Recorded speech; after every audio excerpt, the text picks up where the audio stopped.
Today on NerdOut, Orbital Lexicon.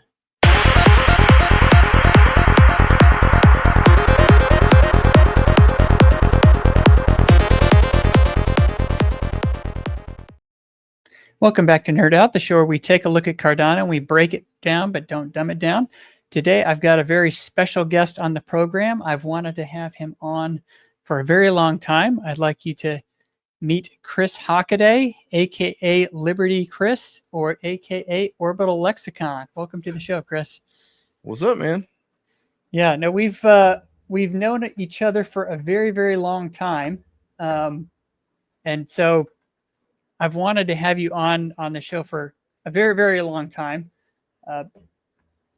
The first thing I wanted to ask you was about your name. You've got a number of nicknames on Cardano, Liberty Chris, Orbital Lexicon. Kind of where did some of those names come from? The Orbital Lexicon kind of stemmed out of a business name from probably 2007, maybe. Okay. But yeah, I worked for my dad at a machine shop, custom motorcycle shop over there. And I kind of left the family business and started doing my own thing and put a little CNC mill in my garage and all that kind of stuff. So I was trying to come up with something to name it. And I wanted to use OHM, O-H-M, and that logo, the Omega. And so I landed on Orbital Hobby and Machine. Because I wanted to do a lot of different things, audio stuff, all kinds of stuff. Right.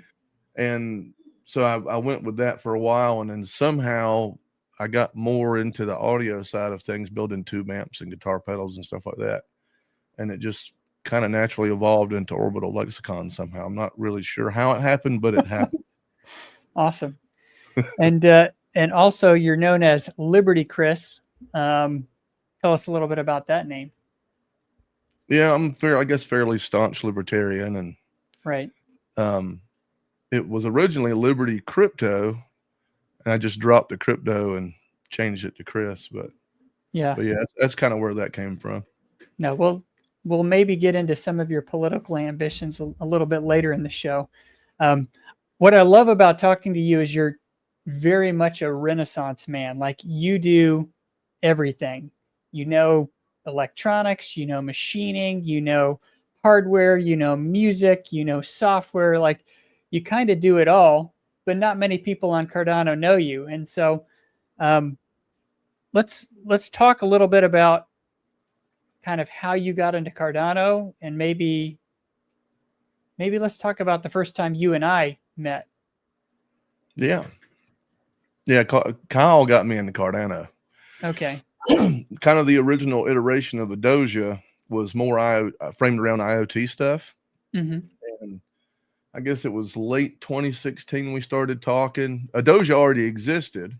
He was doing the ad stuff, and it branched off into that. And then 2017 we started building stuff, and that was right around the time I think Charles did the whiteboard video, and we were already kind of aimed towards Ethereum at the time. And Kyle sent me the whiteboard video. I was like, we got to build on Cardano. And so I watched the whiteboard video, and that was my introduction into the world of Cardano. So very cool. And then you and I met in 2021 at the very first Cardano Summit in Wyoming. Do you remember that? Do you remember that encounter? Yeah. So I guess to precede that, we had already been talking through different channels or whatever. Right. Because we were working, you helped us a lot at Token, and one of the very first NFT platforms. And in fact, I think one of the first iterations of Firehose was implemented on Token. It may have been used somewhere in the background. I don't remember, but yeah, it's foggy. Yeah, we kind of knew of each other. We were talking online and stuff, but then we first met at the summit, and you got out of an Uber, and your phone left with the Uber. You remember that? Yeah. And so it worked out because you called an Uber. Yeah, well, I was like trying to get an Uber quickly to see if we could get the same guy to come back. Yeah. And it worked out. It was crazy. He got 2 tips that day. Yeah. No, he got I think $5 from me just for the because I canceled the ride on him, of course. But Yeah. then he gets the $5 for a canceled ride. So You no, know, that that was guy was actually pretty cool. I think he Ubered me around like 4 or 5 times. yeah. Picked me up from the airport. He took me back to the airport when I left. Yeah. Yeah, there's not too many Uber drivers in Laramie, Wyoming. Yeah. No, that was a lot of fun. Yeah, it was. So how did you become the Renaissance man you are? Like you do so many different things. How did you gain all those different skill sets? Family. I mean, my dad. My dad Yeah. and my granddad are exactly the same way. Yeah. Um, Just we're just tinkerers. just generally interested in all kinds of stuff. Um, I've said it a lot of times. If people go to my LinkedIn page and start looking at the things that I'm skilled at, most people would probably be like, there's no way. Yeah. But I mean, I get obsessed with a thing and I learn what I need to know about a thing. And then once I've achieved whatever point that is, then I move on to the next thing. It drives my wife insane because my hobbies shift Hmm. constantly. Yeah. It's I mean, extreme ADD. just looking at your background here, this is not, some green screen. This is all the stuff you're working on. You've got a high-end mic, you've got a guitar, you've got all kinds of soldering equipment, you've got several 3D printers going. What is some of Yeah. this stuff used for? With the 3D printers, I'm using these now for working on, some of the stuff we're working on at Drip Drops, and with IO, and mainly enclosures for different devices we're trying to develop, registration devices, check-in devices. All of it's kind of part of some of the Hydra stuff we're working on. Mm-hmm. And And then, you were kind of the primary guy working on the hardware for that experience that people had at Rare Evo with the vending machine, with the chips that they check in at each booth, earn points, and then get stuff out of the vending machine. Um, yeah, tell us a little bit about that project and kind of what your role in it was.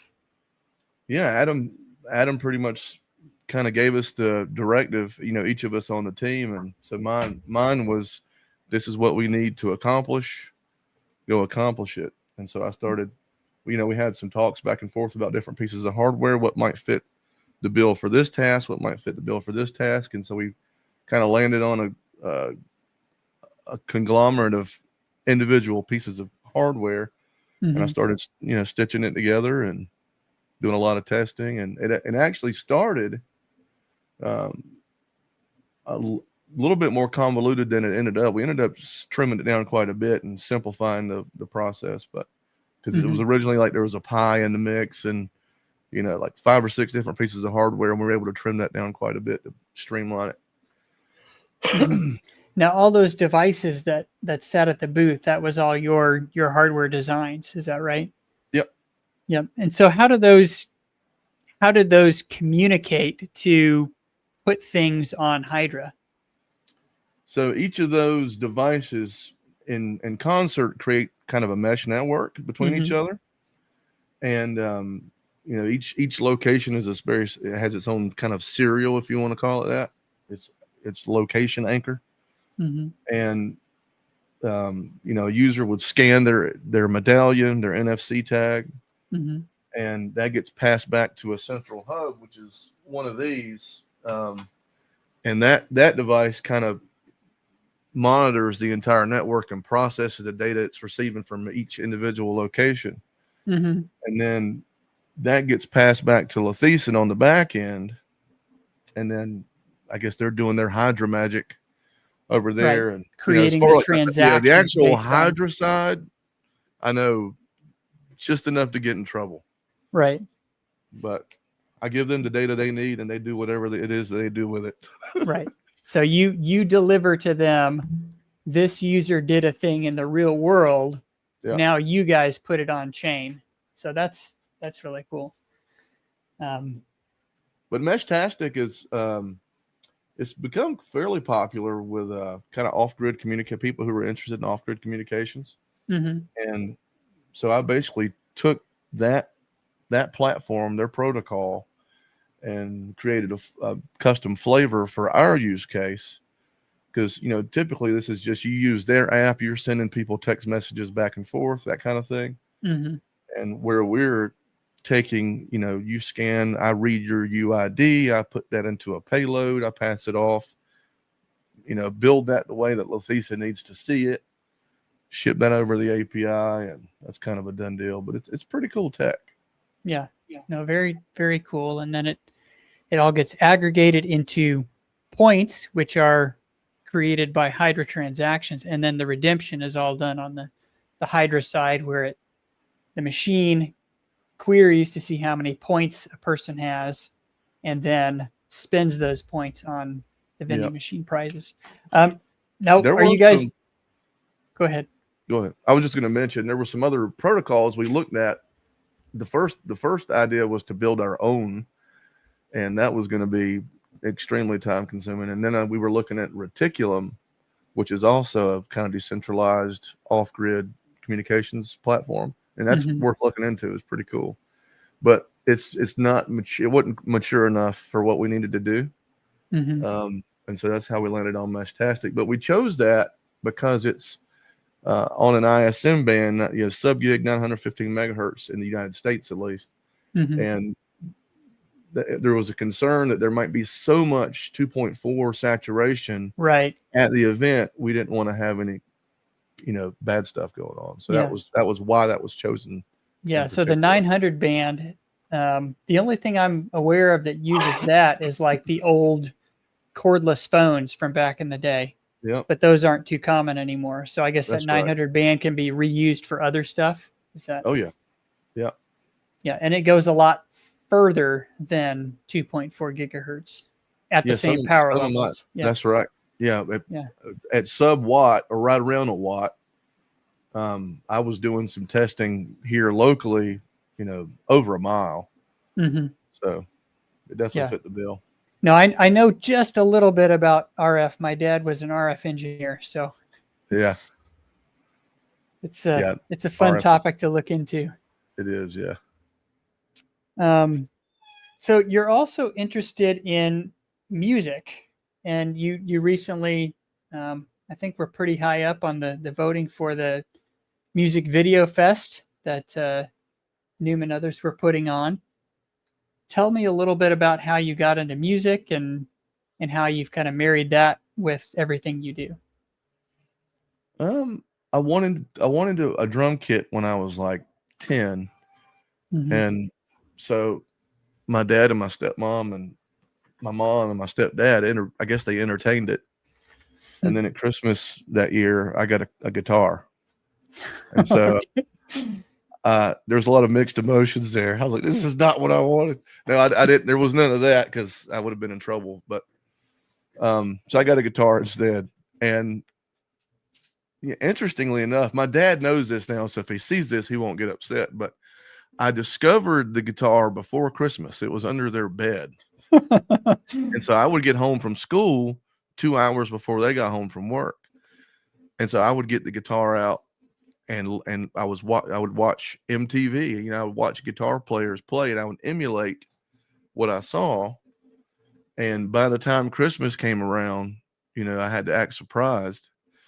But I had already learned how to play the entire Nirvana Unplugged album. And my dad was like, wow. Oh my God, he's a prodigy. Like, no, I've been playing guitar for a month solid already. No, that's a great story. But yeah, I learned how to play drums not too long after that, and that's always been my preferred instrument. But yeah, I started recording, experimenting with recording probably 97, 98, somewhere in there, and then went to college for that. I got certified first at Sonic Wave Studios in Raleigh, North Carolina, with Mark Samiro. And then further, tried to go down that. That's the hole I wanted to go down. And ended up working at Emerald Sound Studios in Nashville in their mastering department, and specifically doing mastering only, which is not what I wanted to do. But it was good experience. And that was, early 2000s, and right around the time, a lot of these very small, inexpensive audio interfaces started to come on the market. People weren't booking studio time like they were before. Right. And so that industry went into a totally different direction. And so me being the young guy, short man on the totem pole, the owners at Emerald Sound gave me 2 months. They were like, we're going to cut costs. And unfortunately you're one of those costs, but we'll give you 2 months. And so that was cool, but that's kind of where that career ended. But I've continued to do it for personal use, nonstop pretty much since then. Yeah. You just get a lot out of the creative process of creating and putting music into the world. That's very cool. Don't get to do it much anymore, but yeah, it's really interesting for me to, listen to some of your music and just, it's a lot better than a lot of the stuff that's coming out now. That's all AI generated. There's no emotion behind it. There's no person. There's no heart behind it. And I can really feel that with your music, which is really cool. I've been hearing a lot of AI stuff lately. It's been hard to tell that it was AI, and that bothers me because I'm like, and I said this to laugh, and I was like, this kind of it sounds insane when I say it out loud, but there needs to be some human suffering for music to be good. Yes. No, I kind of agree with that perspective. It has to come from a human place for it to really have, an emotional impact. And you may be able to fake it with AI, and you may get people to have an emotional reaction with AI. But at the same time, when they find out that it's AI generated, is it going to forever lose that emotional impact? That's right. Yeah. So no, it'll be interesting to see which direction the music industry goes. But yeah, I just wanted to say I'm a fan of your stuff, and thank you. I'm an old 80s metal guy, 80s, 90s metal guy, so I appreciate your style. Yeah, I know you're a Nuno fan, and I'm a Nuno fan too. Yeah, no, he's incredible. In fact, he played just a few days ago in the Ozzy tribute at the VMAs. That's right. Yeah. Yeah, incredible video. Check it out on YouTube. Just search for Ozzy Osbourne tribute, and you'll find one of our favorite guitarists, Nuno Betancourt, just shredding it. I wish I could play like him. No, he's something else. What's funny is I first learned about him, and it's like, oh, you play for Extreme. Oh, that's that band that did that ballady More Than Words song. And it's like, no, Extreme is a heavy metal band, guys. They just happen to have one hit that's in this other genre that went super crazy big. But no, a lot of their recent stuff is really cool. I love the new Rise song that Extreme put out. Just the guitar solo in that it's insane. He has his own. He has obviously, like most people, he has a YouTube channel also, and he spent 2 or 3 episodes going through the writing of that particular song and some of the solo sections in it. It's pretty wild. Yeah. So if anybody's watching this and you have not watched the Rise music video from Extreme, search for it and you'll find it, and listen for the guitar solo, and it will blow your mind. Yeah. Cool stuff. So you're also, in addition to all of this other stuff, you've also talked about running for political office. Tell us about that. Yeah, I might. I haven't said anything publicly yet because I don't, Right. I will definitely get some pushback locally. So I need to prepare for that, but odds are high that I'm going to run for mayor of my town. Mm-hmm. And I have a number of reasons for doing that, but yeah. And so that's kind of on the fence still, because it depends on, we have a lot of stuff going on at work. Yeah. And depending on where the Hydra stuff is going, that might have to wait another 4 years. But no, it's interesting to know that at least your mind and your heart is there, wanting to give back to your local community and serve in that capacity, because not many Yeah. people have that kind of drive. So Yeah, there's a kudos lot of for things that. happening locally that I fundamentally disagree with, and one of those things is there's been a move with our local government to invest in land and develop that land and build subdivisions, and some of the contracts that have gone into utilities. There's been a lot of preferential contracts awarded to people who are very familial, literally family. There's a number of examples, and that stuff needs to be weeded out. There's a lot of things happening that I don't think are in the interest of the people that live here. So yeah, but anyway, that's that. Cool. So on the Hydra vending machine front, I know you guys had a very successful rare Evo. Even won, what was it, the best activation award, I think. Yeah, we got So, an award. That was kind of unexpected. That was cool.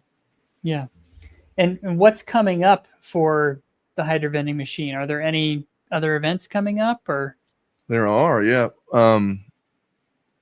The team is getting ready right now for a trip to Asia. I believe Sam, Kyle, and Adam and Ant they're all going to first Singapore for Token 2049, and then to Tokyo for Tech for Impact. So one of the things that I'm working on right now is going through all the hardware we used at Rare, making some tweaks to the firmware, some tweaks to the central hub software, trying to improve that process. And we're building 4 registration stations that will simplify the process that where an end user actually gets into the system and gets off to the races earning points.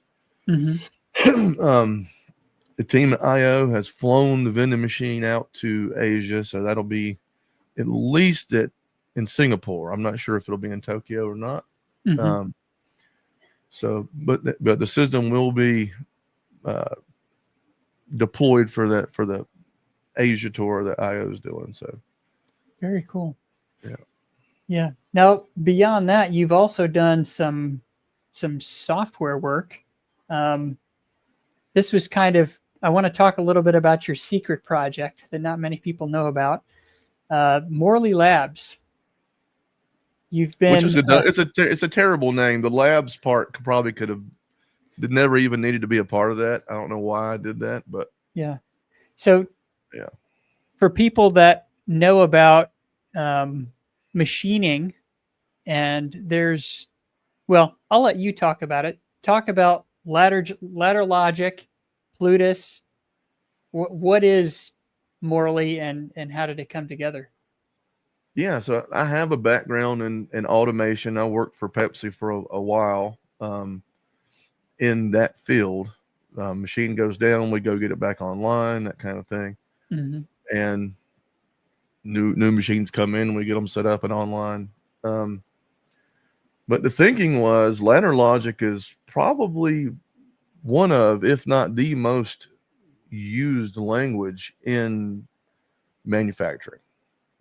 I mean, it's everywhere in manufacturing, and anywhere there's a PLC, programmable logic controller, there's ladder logic, and ladder logic is basically just a low-level language that, if true, this; if false, this. It's not very difficult to learn. But anyway, the idea was to use Hydra or potentially Midgard and other L2 solutions to essentially have off-chain things verified on-chain. And so I started working on a forward compiler and a reverse compiler for ladder logic to basically be ported into Plutus and from Plutus back into ladder logic. And so the vision is currently to be able to go from ladder logic to Plutus and from Plutus back to ladder logic. I want to make that reverse compilation successful. And I think I'm somewhere around halfway in that process now. I've been working on it for well over a year now, for sure. But anyway, once I get into that part of it done, I want to basically set up some experiments in my garage with a short conveyor, couple diverters, some photo eyes, some proximity sensors, stuff like that, and essentially just create this redundant, automated process, but actually process all of the ladder logic on Hydra. So I open up a Hydra head. All of these things have taken place in a Hydra head.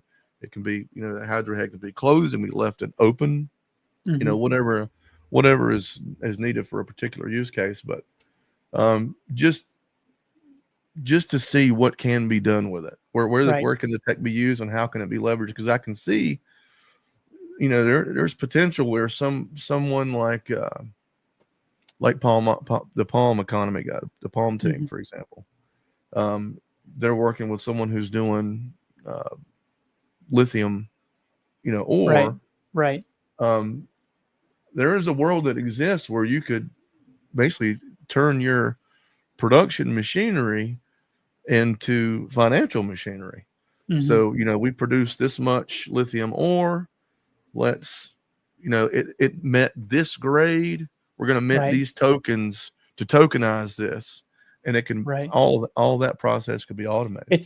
It's almost like, correct me if I'm wrong, it's almost like a provable manufacturing system where you can prove that this stuff reached certain levels of manufacturing detail, or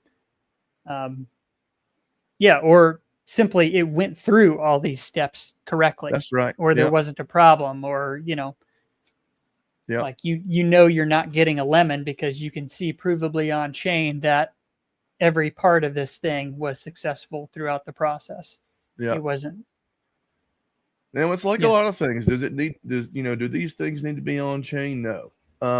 In most cases, the answer is no. But on a piece of paper, if I'm a maintenance guy on the floor in a facility, I can write that I did this thing on a piece of paper, and most people aren't going to know the difference. But if this machine is saying this air filter's dirty and it's being logged to the chain, I have to actually do the work, because you're not going to fool the sensor. The sensor is going to know if the filter's dirty or clean. So things like that. Yeah, there's definitely a benefit, and I definitely see a world where a lot of stuff could run on Hydra. Yeah, that's a very interesting use case, because in the crypto world, we always think first in financial terms and not real world terms. It's really interesting that you have such a bent towards pushing things towards the real world space. I think we've kind of run the gamut of everything you're working on and everything you've got coming up. But I just really wanted to thank you for this conversation. You're a fascinating guy. I appreciate it, man. So are you. Thanks. I get to work with my heroes every day. Okay. With that, this has been Orbital Lexicon, Liberty Chris, Nerd out.